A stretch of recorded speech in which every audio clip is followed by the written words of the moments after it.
Good morning students. BSc second year English medium. देखिए, आज से हम सेकेंड यूनिट हमारी स्टार्ट कर रहे हैं, थर्मोडायनेमिक्स सेकेंड। फर्स्ट यूनिट हमारी कंप्लीट हो चुकी है। फर्स्ट यूनिट में हमने जो बेसिकली पढ़ा है वो पढ़ा है फर्स्ट लॉ ऑफ थर्मोडायनेमिक्स, उसको ही डिटेल में पढ़ा था हमने। इसके अलावा हमने जूल थॉमसन, जूल लॉ और अडियाबैटिक प्रोसेस को डिटेल में देखा था। ठीक है, ये वाली जो यूनिट है ये बाकी जो लॉ है, सेकंड लॉ, थर्ड लॉ के बारे में आपको बताएगा। तो आज की हमारी जो यूनिट है वो है थर्मोडायनेमिक्स सेकंड, और इसको हम आज से शुरू करेंगे। फर्स्ट टॉपिक है इसमें limitation of first law of thermodynamics. देखिए, वह जो टॉपिक है फर्स्ट लॉ ऑफ थर्मोडायनेमिक्स का लिमिटेशन, उसके बाद ही हम सेकेंड लॉ को समझ सकते हैं। क्यों? क्योंकि देखिए, फर्स्ट लॉ में कुछ कमियां रही थी जिसके कारण सेकेंड लॉ दिया गया। इसी तरह से सेकेंड लॉ में कुछ कमी रही जिस कारण से थर्ड लॉ दिया गया। जो नियम हैं वो इसलिए दिए जाते हैं कि पुराना जो नियम था उसमें कुछ कमी रह जाती है, इस कारण से नए नियम को दिया जाता है। तो देखिए क्या क्या लिमिटेशन है फर्स्ट लॉ थर्मोडायनेमिक्स की। सबसे पहले मैं आपको बताती हूँ, हेडिंग जो है हेडिंग लिख देते हैं, उसके बाद मैं आपको इसको एक्सप्लेन करती हूँ। First law of thermodynamics.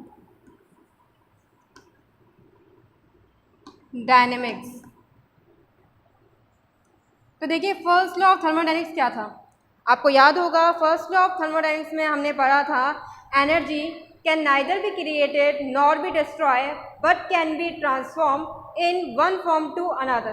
ठीक है, ये चीज़ हमने समझी थी फर्स्ट लॉ ऑफ थर्मोडायनेमिक्स में। लेकिन हमें कुछ चीज़ें यहाँ पर नहीं समझ में आई, जैसे कि जो स्पॉन्टेनियस प्रोसेस है वो एक डायरेक्शन में कैरिड आउट होता है, तो उसके पीछे क्या रीज़न है कि स्पॉन्टेनियस प्रोसेस सिर्फ एक डायरेक्शन में जाता है, और वो जो डायरेक्शन है वो कौन सी डायरेक्शन है। ठीक है, इसके अलावा जो साइक्लिक प्रोसेस है, साइक्लिक प्रोसेस में टोटल वर्क जो होता है वो ज़ीरो हो जाता है। तो ये क्या बात हुई कि पूरा का पूरा जो वर्क है वो साइक्लिक प्रोसेस में ज़ीरो आया। इसे भी फर्स्ट लॉ ऑफ थर्मोडायनेमिक्स में एक्सप्लेन नहीं किया गया। ठीक है, इसके अलावा जैसे भी कि कोई हीट है, हीट को हम कंप्लीटली 100% वर्क में कन्वर्ट नहीं कर सकते अपने आप ही। ठीक है, अगर हमें 100% हीट को वर्क में कन्वर्ट करना है तो कोई बाह्य बल लगाना पड़ता है, कोई एक्सटर्नल एनर्जी चाहिए कि हीट जो है वो 100% वर्क में कन्वर्ट हो। तो ये भी क्या रीज़न है कि क्यों इस कारण से होता है, इस वजह से आवश्यकता महसूस हुई कि सेकेंड लॉ ऑफ थर्मोडायनेमिक्स दिया जाए। तो देखिए लिमिटेशन के बारे में, first law of thermodynamics, first law of thermodynamics has certain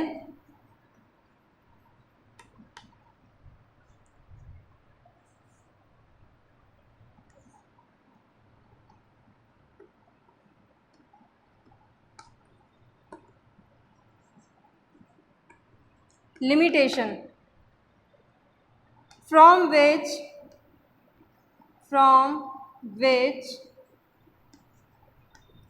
some are given below।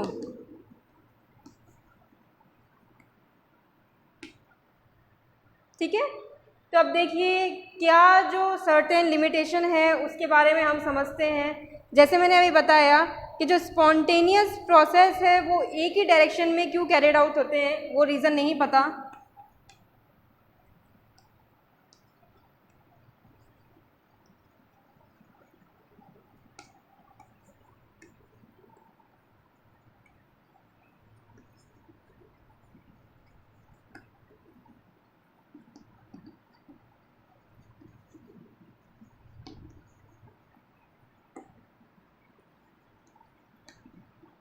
Can not be explained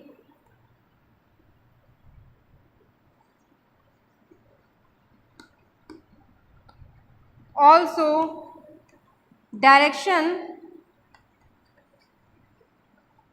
to which a spontaneous process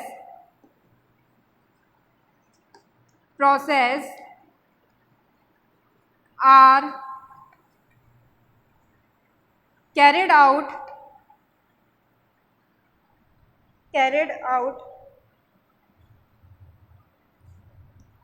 is not explained। ठीक है, दोनों ही चीज़ें जो हैं वो एक्सप्लेन नहीं की जाती। पहला तो ये नहीं बताया जाता कि कौन जो ये स्पॉन्टेनियस प्रोसेस है वो एक ही डायरेक्शन में क्यों जाते हैं, क्या रीज़न है, और वो डायरेक्शन कौन सी होगी, ठीक है, वो भी नहीं बता पाता। ये हो गया फर्स्ट लिमिटेशन। सेकंड लिमिटेशन जैसे मैं बताया, जो साइक्लिक प्रोसेस है उसमें कुल टोटल जो वर्क है वो ज़ीरो होता है। Total work in cyclic process is 0. It is also not explained ठीक है, ये भी चीज़ एक्सप्लेन नहीं होती। कैसे? W cyclic equals to W1 और W2। मतलब यहाँ पे कहना चाह रहे हैं, अगर कोई भी जो वर्क है जैसे दो स्टेप में यहाँ पर हुआ, एक बार वो आगे बढ़ा और वापस से लौट के उसी डायरेक्शन में पीछे की तरफ पहुँच गया, मतलब ये साइकिल जो है इस तरह से कन्वर्ट हो गई है। वापस से हम लोग जहाँ इनिशियल स्टेप थी वहीं पे आ गए हैं, तो यहाँ पर जो वर्क है वो ज़ीरो हो जाता है। W साइक्लिक जो है उसकी वैल्यू आ जाएगी 0। तो ये भी एक्सप्लेन नहीं किया गया फर्स्ट लॉ ऑफ थर्मोडायनेमिक्स के द्वारा। तो ये हो गए दो इसके पॉइंट। सबसे पहले तो आप इसको नोट करें, उसके बाद मैं आपको नेक्स्ट पॉइंट बताती हूँ।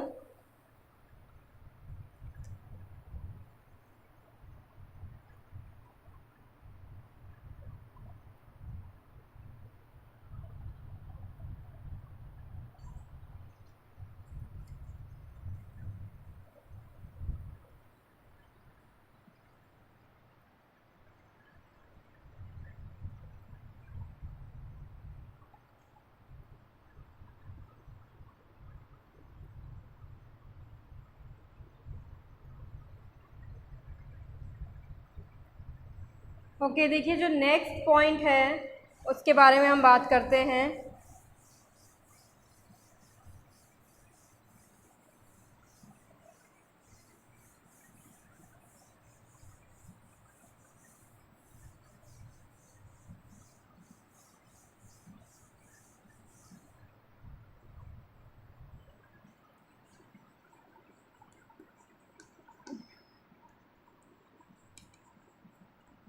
नेक्स्ट पॉइंट है थर्ड पॉइंट, जो हीट है वो कम्प्लीटली वर्क में कन्वर्ट नहीं होती किसी भी प्रोसेस में। ये है इसका लिमिटेशन कि जो हीट है वो कुछ ही मात्रा में कन्वर्ट हो पाती है वर्क के अंदर। अगर उसको पूरी तरह से कन्वर्ट करना हो तो कोई एक्सटर्नल चेंज ज़रूर लाना होता है। Heat can not be converted into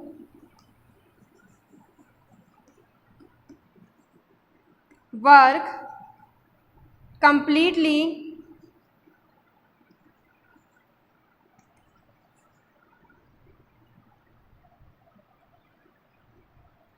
in any process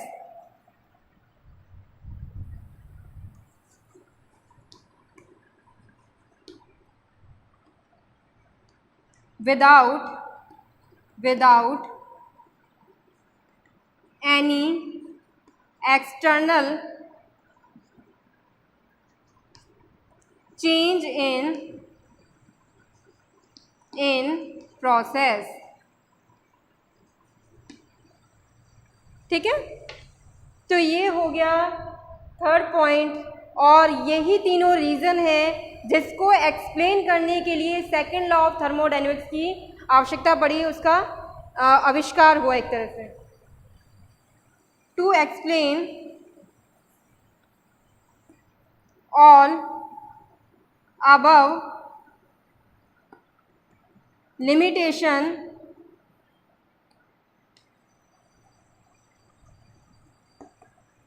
second law of thermodynamics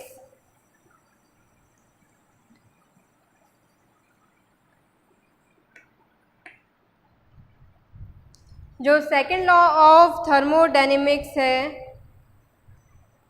is given, इसी रीज़न से दिया गया। तो सबसे पहले आप फर्स्ट लॉ ऑफ थर्मोडायनेमिक्स की जो लिमिटेशन है उसे कम्प्लीटली आप नोट कर लें, उसके बाद हम सेकेंड लॉ ऑफ थर्मोडायनेमिक्स समझेंगे।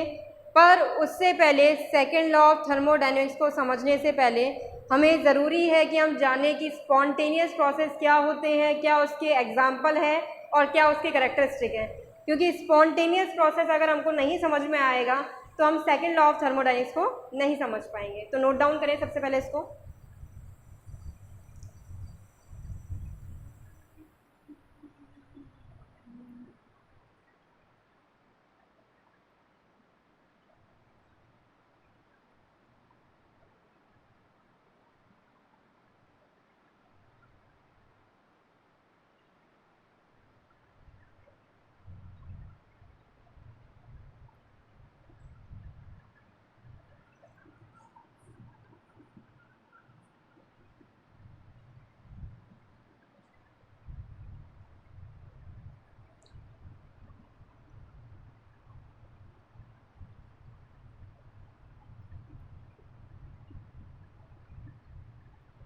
ओके, इस टॉपिक के बाद हम समझते हैं कि जो स्पॉन्टेनियस प्रोसेस हैं वो क्या होते हैं, क्या उसके एग्जांपल्स हैं वगैरह।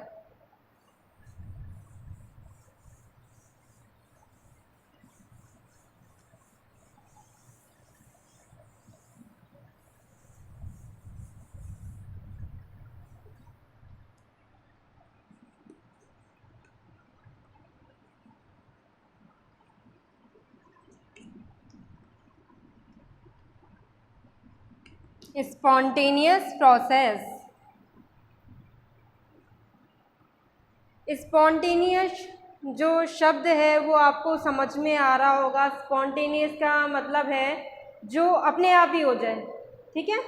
तो ऐसे जो प्रोसेस हैं जो बिना किसी एक्सटर्नल हेल्प के अपने आप हो रहे हैं वो स्पॉन्टेनियस प्रोसेस कहलाते हैं। The process which are carried out without any external help is called as spontaneous process. Example में हम कैसे देख सकते हैं, आपको एक जनरल सा एग्जांपल बताती हूँ।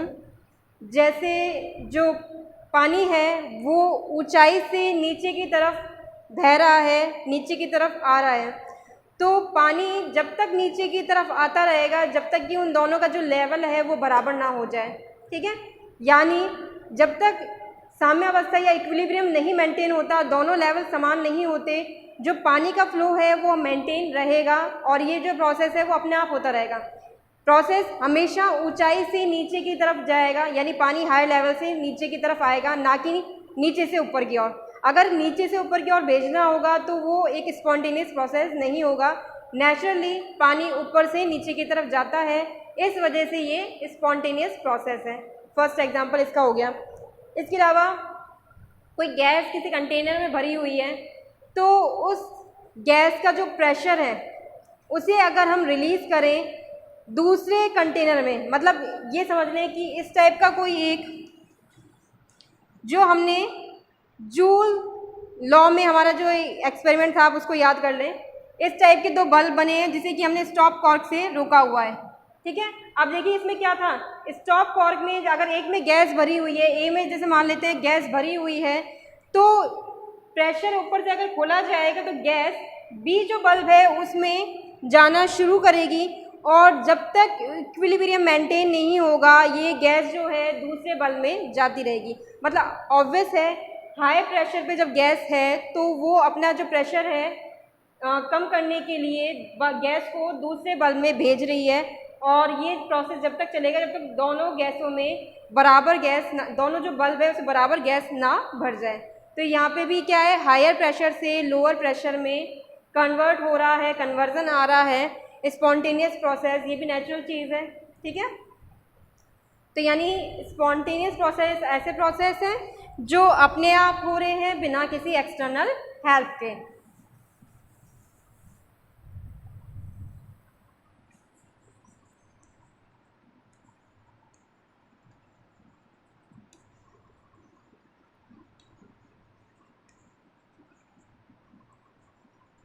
Those process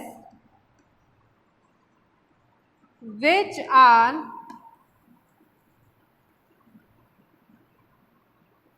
carried out without any external help is called spontaneous process.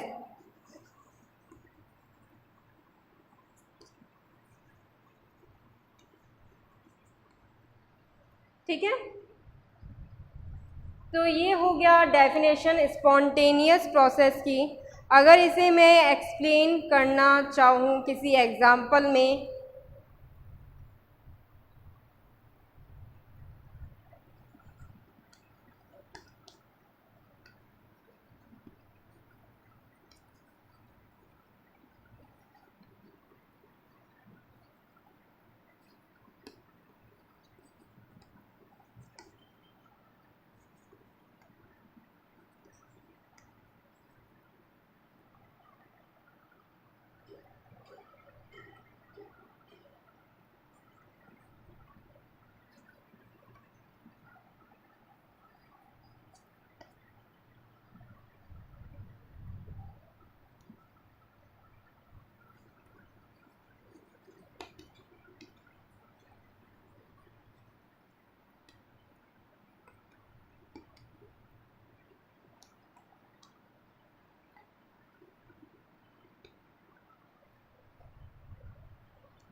ठीक है, अब देखिए यहाँ पर जो वाटर है हायर लेवल से लोअर लेवल में फ्लो करता रहेगा जब तक कि वहाँ पर इक्विलिब्रियम मेंटेन ना हो जाए दोनों लेवल में। ये अपने आप हो रहा है, स्पॉन्टेनियस प्रोसेस है। ठीक है, ये फर्स्ट इसका एग्जांपल हो गया। नेक्स्ट एग्जांपल जैसे मैंने अभी प्रेशर का बताया, gas disperse from high pressure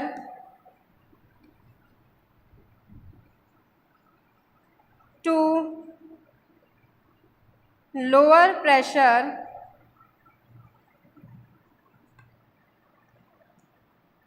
until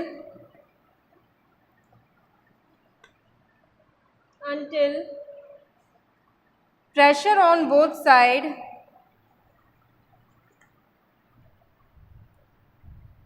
on both sides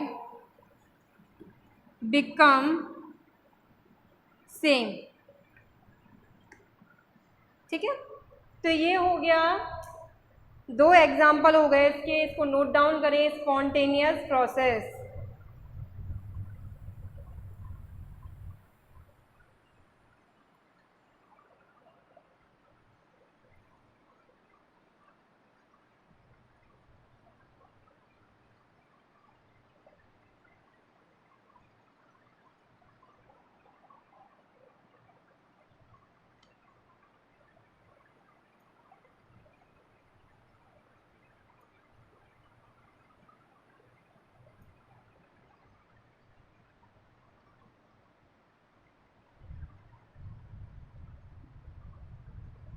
ठीक है, बहुत सिंपल सा प्रोसेस है।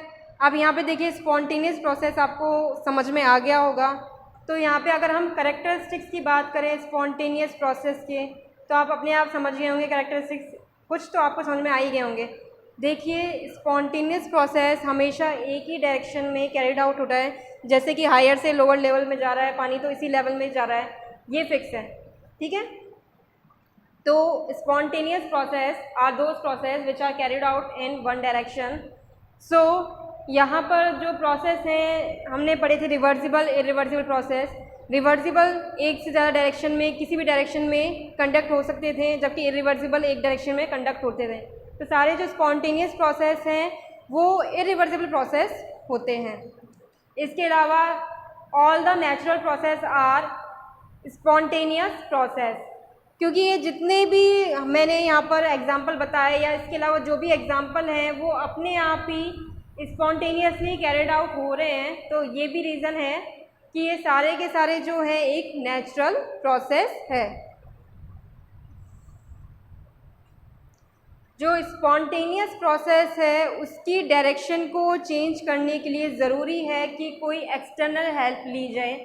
जैसे कि अगर पानी हायर लेवल से लोअर लेवल में जा रहा है, अगर इसकी डायरेक्शन चेंज करनी है तो हमें ज़रूरी है कि कोई एक्सटर्नल हेल्प अपोजिट डायरेक्शन में ली जाए, ताकि जो हमारा डायरेक्शन है वो अपोजिट हो सके।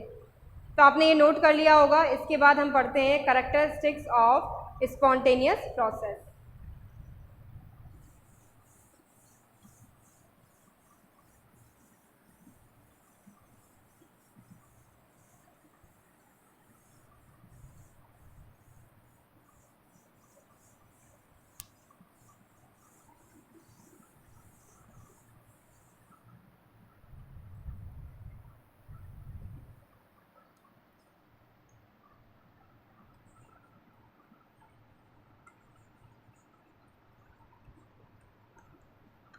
ऑफ स्पॉन्टेनियस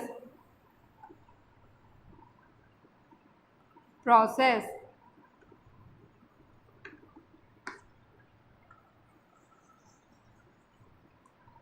अब जैसे मैंने आपको कैरेक्टरिस्टिक्स अभी बताए हैं, उसी कैरेक्टरिस्टिक्स को हमें लिखना है। Following are the characteristics of spontaneous process. ठीक है, तो एक लाइन लिखने के बाद आप कैरेक्टरिस्टिक लिखना शुरू करें। कौन कौन से कैरेक्टरिस्टिक्स हैं? All natural process are all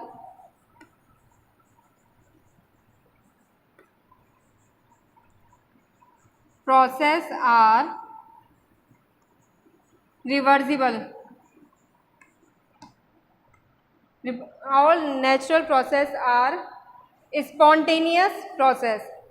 bye mistake गलत लिख दिया, spontaneous process। ठीक है, अब नेक्स्ट जो इसका कैरेक्टरिस्टिक है, जैसे मैंने ये बताया, all natural process are spontaneous and the spontaneous process are carried out in one direction only. Spontaneous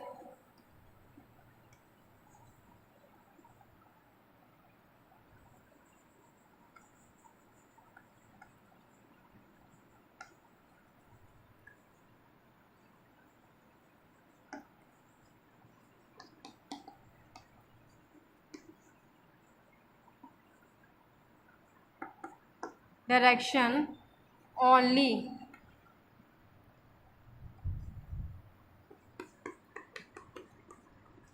spontaneous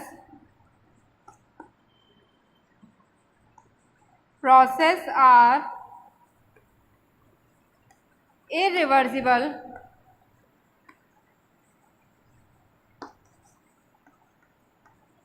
process which is also carried out in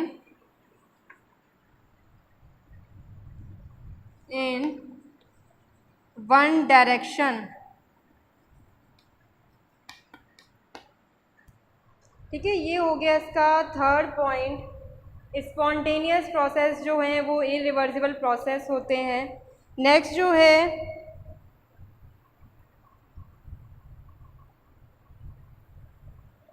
direction of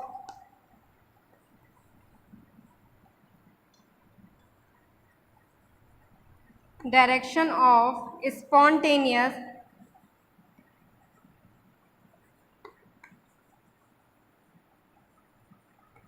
can be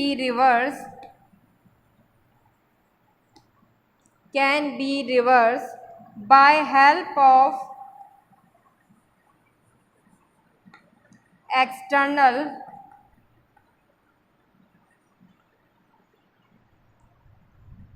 देखिए यहाँ पर डायरेक्शन जो है स्पॉन्टेनियस प्रोसेस की, उसे reverse किया जा सकता है, अपोजिट कराया जा सकता है।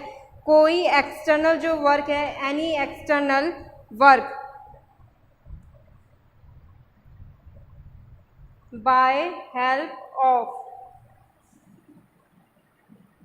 इसको मिटा ही रही हूँ मैं, by help of any external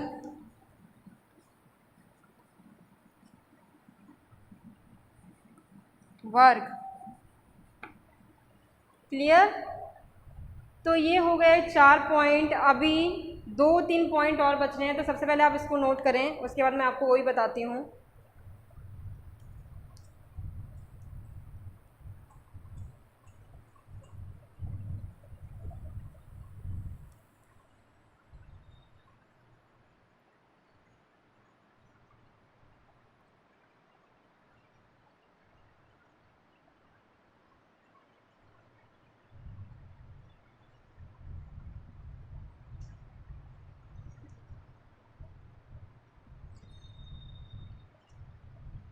अब देखिए जो नेक्स्ट पॉइंट है उसके अकॉर्डिंग जैसे हम माने कि कोई भी जो स्पॉन्टेनियस प्रोसेस है वो हमेशा कैरिड आउट होता रहेगा जब तक कि वहाँ पर इक्विलिब्रियम मेंटेन ना हो जाए दोनों साइड। ठीक है, जैसे हमने एग्जांपल पढ़ा था, लेवल जो है अगर वाटर वाले केस में, वाटर फ्लो वाले केस में लेवल अगर दोनों बराबर हो जाएं तो वहाँ पर जो वाटर का जो फ्लो है वो बंद हो जाएगा। इसी तरह से गैस का डिस्पर्जन की बात हो रही थी, गैस का डिस्पर्जन तब तक होता रहेगा जब तक कि प्रेशर में डिफरेंस है। अगर प्रेशर दोनों साइड सेम होगा तो वहाँ पर डिस्पर्जन ख़त्म हो जाएगा, बंद हो जाएगा। यानी स्पॉन्टेनियस प्रोसेस जब तक होते रहते हैं जब तक कि जो इक्विलिब्रियम है उसे अटेन ना किया जाए, अनटिल इक्विलिब्रियम इज अटेन। तो नेक्स्ट 5th पॉइंट है हमारा, 5वां पॉइंट है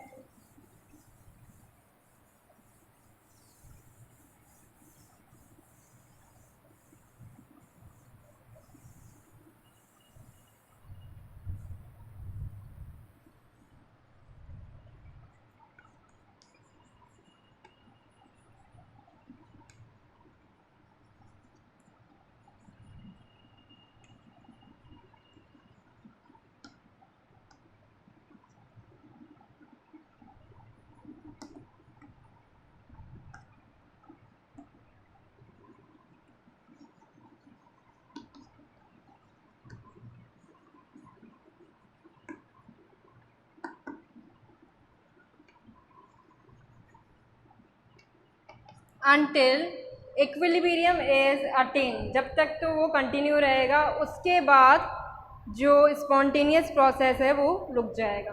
ठीक है, ये हो गया हमारा 5th पॉइंट। 6th पॉइंट जो है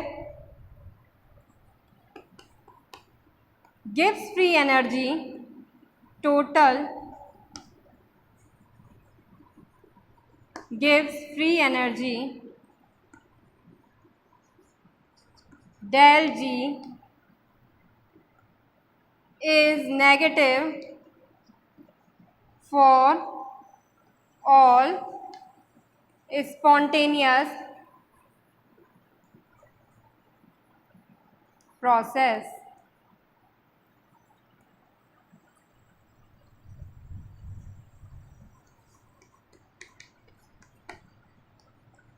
Total entropy change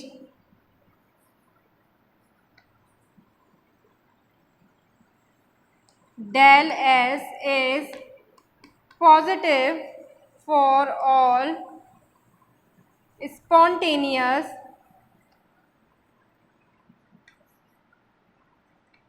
process।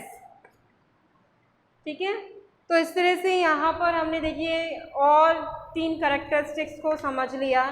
तो सबसे पहले आप इसको नोट करें।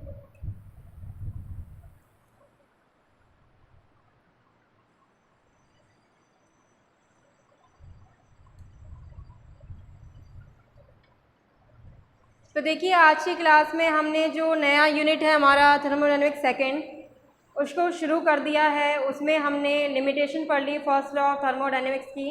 उसके बाद हमने स्पॉन्टेनियस प्रोसेस को समझा, उसके एग्जाम्पल और कैरेक्टरिस्टिक्स भी समझ लिए हैं।